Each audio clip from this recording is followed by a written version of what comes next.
누가복음 5장 33절에서 36절까지 보겠습니다. 누가복음 5장 33절에서 36절까지입니다. 그러므로 그들은 예수를 향하여 말하고 있다. 저 요한의 제자들은 자주 금식하고 있다.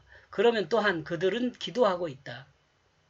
또한 바리새인의 제자들도 그러하다. 그러나 당신의 저 제자들은 먹고 마시고 있다.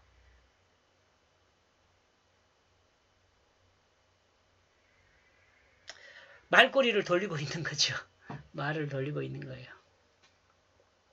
서기관들과 바리새인들은 예수님을 향하여 자신들의 지식과 상식을 말하고 있습니다. 요한의 제자들도 자주 금식하고 또한 기도하며 바리새인의 제자들도 그러하다. 그런데 당신의 제자들은 먹고 마시고 있다. 다르다는 거죠. 자신들과 다르다는 거죠. 다르다는 것을 인정한 건 좋은 건데 잘못됐다고 말하는 건 문제가 있죠.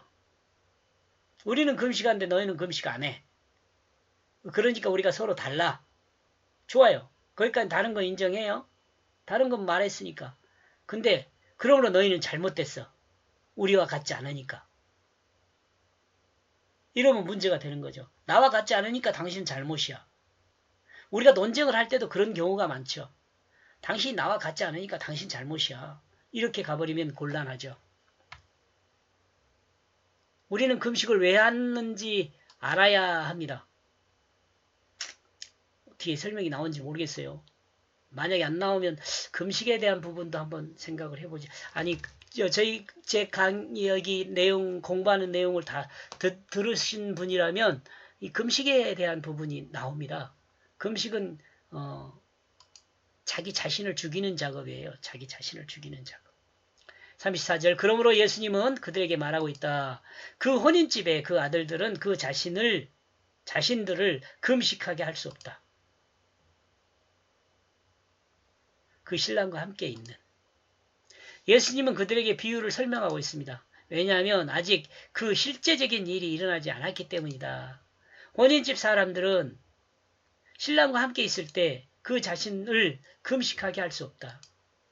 이 내용은 바리새인들이나 서기관들이나 모두 알고 있는 내용입니다. 비유를 사용할 때는 그러죠.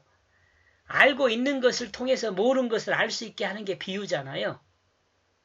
그러니까 지금 예수님께서 이 비유를 사용한다는 것은 바리새인이나 서기관들이 혼인집에서 있었던 일을 이런 어떤 문화적인 것들을 다 알고 있는 거죠. 그러니까 그걸 사용한 거죠. 예수님은 이들이 알고 있는 내용을 통해서 예수님이 가르치는 내용을 알 수 있도록 하려는 것입니다. 여기서 신랑은 예수님이며 혼인집 남자들은 예수님의 제자들입니다. 예수님의 제자들은 하나님 말씀인 예수를 만나서 예수님의 말씀을 먹어야 할 시간에 있습니다. 하나님 말씀을 들어야 할 시간에 있는 거지요. 이게 더 본질이죠. 음식의 본질이 있는 게 아니고 먹고 마시는 음식에 있는 게 아니고 우리는 주님을 만났으면 주님의 말씀을 먹어야죠. 그걸 이야기하는 거죠. 그러나 바리새인과 서기관들은 하나님 말씀을 먹어야 할 시간에 자신들의 지식에 의해 배가 불러 하나님 말씀을 듣지 못하고 있습니다. 자신들의 지식에 의해 배가 불러. 요즘 시대에도 이런 사람들 많이 있잖아요. 자기가 더 똑똑한데 뭐 너한테 내가 왜 그런 말을 들어 그렇게 가는 거죠. 지식이 교만한 사람은 또한 지식에 오만한 사람은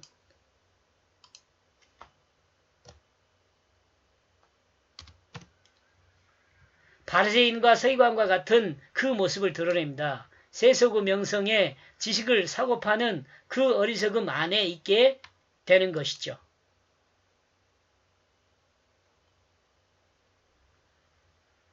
가끔가다 우리 그런 얘기, 보따리 장사. 누군지 아시죠? 보따리 장사. 35절. 그러나 그 날들이 오게 될 것이다. 그리고 그 자신으로부터 그 신랑이 오랫동안 제거될 것이다. 그때 그들은 금식할 것이다. 그들의 그 날에. 그들의 그 날에. 그렇게 합시다. 혼인집에서 신랑이 제거되는 날이 오게 됩니다. 오랫동안 제거됩니다. 그러므로 그때에는 그 오랫동안 그 날들을 금식하게 될 것이라고 말하고 있습니다. 이것은 예수님께서 바리새인과 서기관들의 금식에 대해 질문한 질문의 첫 번째 가르침의 예화입니다. 사람이 떡으로만 살 것이 아니오 하나님 말씀으로 산다는 말씀을 우리는 기억하고 있어야 합니다. 신랑이 제거되는 날 오게 될 때, 딸이 오게 될 때, 신랑이 제거되는 날이 오게 될 때 우리는 이 부분에서 예수 그리스도의 십자가 대속을 생각할 수 있습니다. 그리고 신랑이 제거되는 날은 이제 없을 것으로 생각할 수 있습니다. 그러나 생각하면 예수님은 하나님 말씀이고 이 시대는 하나님 말씀을 무시하는 시대가 되어 있습니다. 이런 점에서 이 시대를 생각할 때 그리스도인은 금식하며 하나님 말씀을 세워야 한다는 생각을 합니다.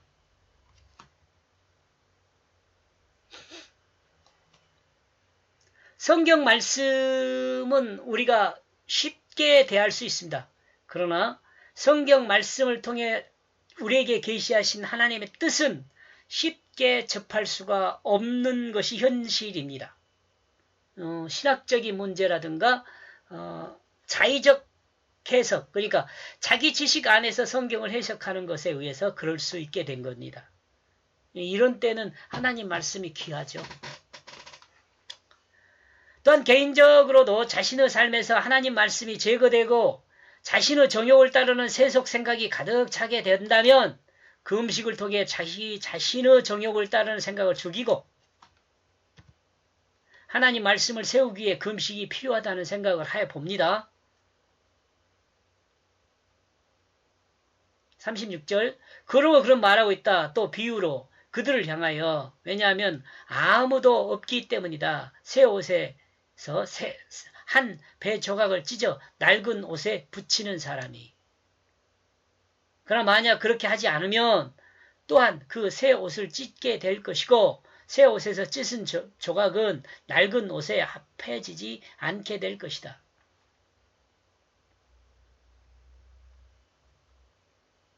예수님의 두 번째 가르침의 예화는 찢어진 옷에 대한 예화입니다. 이 내용은 서기관과 바리새인들이 자신들의 상식으로 잘 알고 있는 내용입니다. 비유로 사용했으니까요.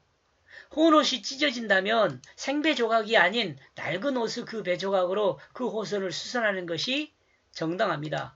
왜냐하면 새 옷은 강하잖아요. 그러니까 낡은 옷이 더 찢어질 거 아니에요. 비유가 더 있으니까 여기서 이것은 정리하겠습니다. 고맙습니다.